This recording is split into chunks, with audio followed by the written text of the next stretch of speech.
Right, hello.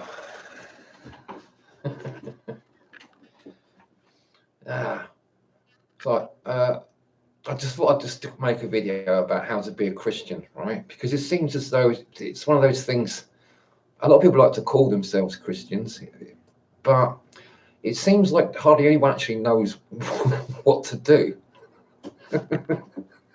So I thought it's probably about time somebody made a clear video explaining what it means to and how to be a Christian, right? Okay. So I'll have to come about this in a roundabout way because it's kind of obvious, really. What I don't really get is why people don't already know. Why is there a need for me to make a video like this?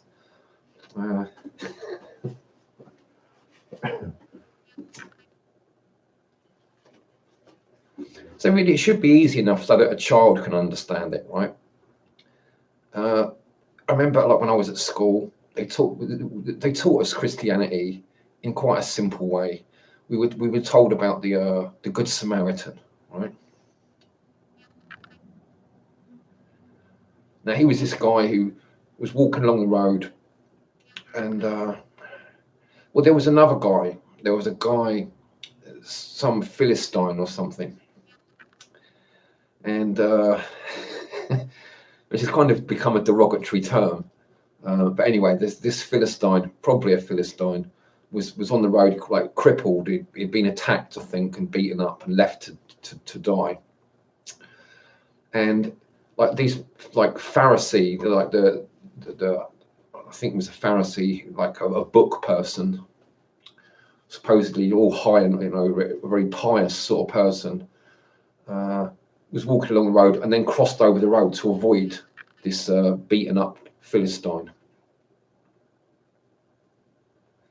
And then someone else come along and they'd done the same thing. They're also supposed to be like one of the good guys, just crossed over the road and avoided him. And then the Samaritan come. Now the Samaritan, he was one of the bad guys, you see. Normally, people thought of Samaritans as not very good people. But anyway, he stopped and gave the Philistine, probably a Philistine, some money and took him to an inn and got the innkeeper to sort of like look after him and patch him up and paid him. So that's the story of the Good Samaritan, right?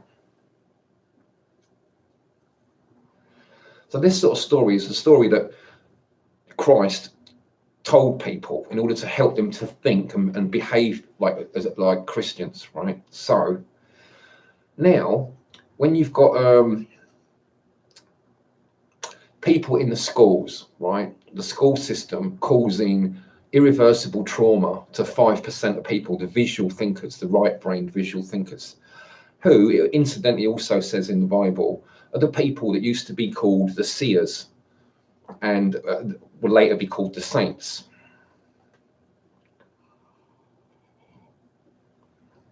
So they're being traumatized, in the schools. And I talk about this, and it seems like people just don't talk about it. These people that call themselves Christians, they won't do anything about it. They're the people that are crossing over the road to avoid, helping out this beaten up Philistine. These like seers and saints and stuff that are had all the life sucked out of them through the school system. Having their blood drunk by Babylon, the whore of Babylon. So, another thing, there's all these people dying of cancer, right?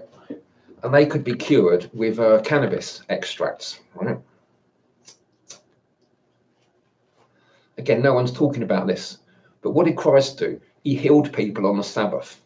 He wasn't supposed to do anything in the Sabbath. He got into trouble for it, It's probably maybe one of the reasons they got him crucified.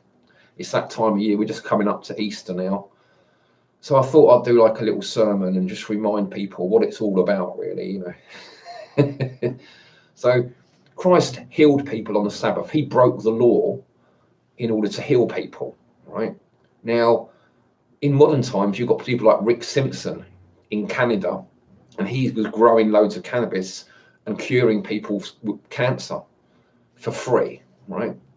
But he was breaking the law, so they tried to arrest him and put him in prison, but the judge wouldn't put him in prison, just gave him a small fine.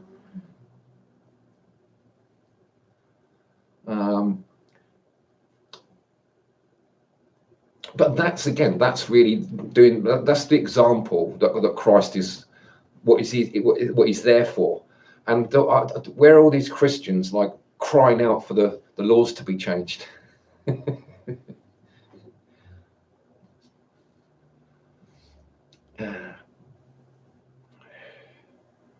You know, and the doctors to be like, the doctors are like, you know, pretty much terrible criminals. The medical establishment, they're like, they're worse than murderers, really. We should be doing something about it. Just not doing something about it is not really very Christian, is it? So what else did Christ do? What's the other example that I learned in school? Oh yeah, turning the tables of the moneylenders over. Because they were ripping everyone off, right? So what have we got now? The same people, the banks, they're ripping everyone off. They own all the money, they control all the money, and they just are keeping everyone in like money slavery. So where are all the Christians talking about that? You know, calling out that, you know, saying that the bankers have got to, like, you know, stop ripping everyone off. You know, where are the Christians? Well, that's, you know, this is the example of Christ that we've got. So, you know, where are the Christians? What are these people that call themselves Christians? Because they're not really Christians, are they? They're not even talking about this stuff, let alone trying to do anything about it.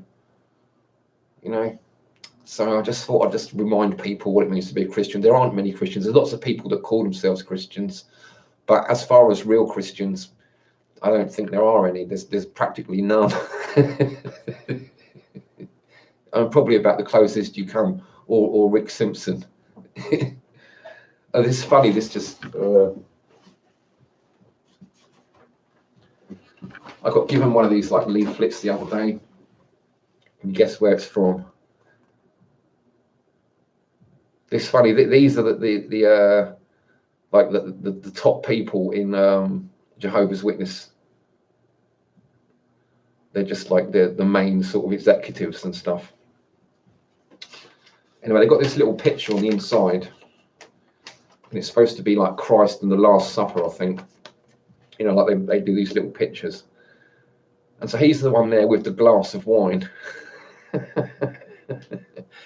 That's the guy that you're supposed to be trying to be like, not like all the rest of the disciples. I think people are modeling themselves on the disciples rather than trying to be like a true Christian, which is to be like Christ. They want an easy path. They want someone to tell them what to do, you know. They're not trying to be Christians even. They just want to be disciples, you know. It's kind of bizarre because the whole point of Christianity is to be like Christ, to use Christ as the example, not the followers of Christ. You're not trying to be like a follower of Christ. You're trying to be like Christ. So, you know, you've got to at least talk about what's going on. You're living in the truth. Like Christ says, I am the truth, I am the way. None shall get to the Father except through me, i.e. through the truth, not through being a follower of Christ.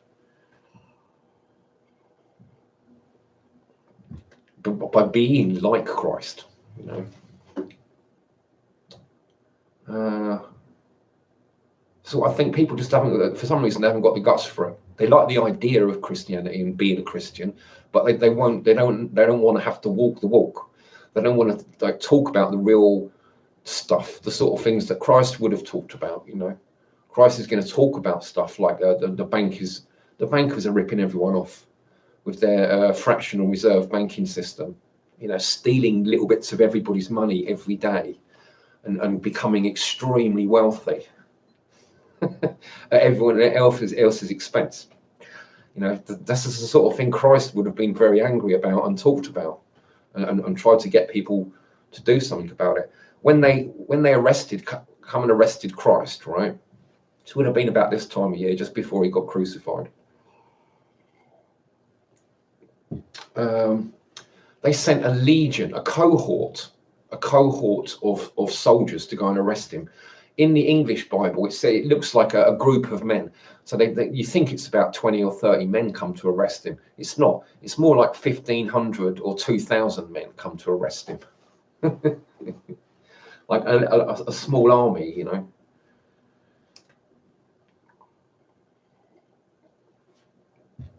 You know, because he was a threat to the system.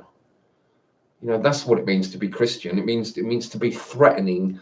You know, be a threat to the banking system and these evil medical people. You know, that are basically poisoning people instead of healing them. You know, and have got a monopoly on healing and have banned the use, made it illegal to heal people of cancer with natural medicines. You know, speaking out about it, doing something about it, that would be the Christian thing to do. But these people that call themselves Christians, from what I can tell, they're not Christians. They're not even remotely Christians. They're just a complete con. I mean, and it also says in the Bible that God is a living God, right? So these cult Christians, the people that call themselves Christians, their Christianity is like a stuffed animal. It's like a stuffed, like, you know, deer or something. It's not a living thing at all. It's like they're dead. Or you can tell people this stuff, people that call themselves Christians, and they will just go and talk to their pastor or something and ask his advice what to do, you know.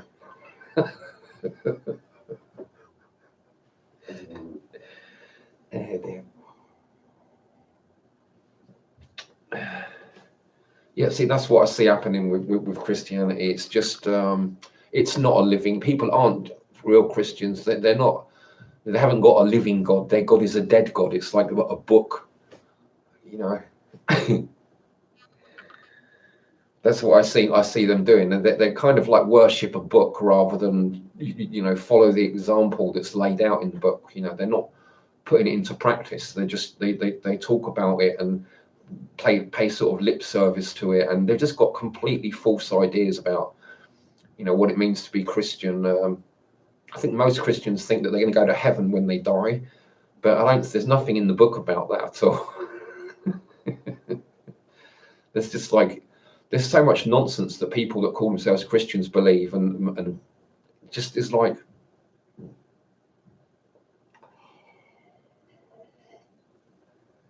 I think Christ would be a bit annoyed about it. You know, he wouldn't be impressed at all.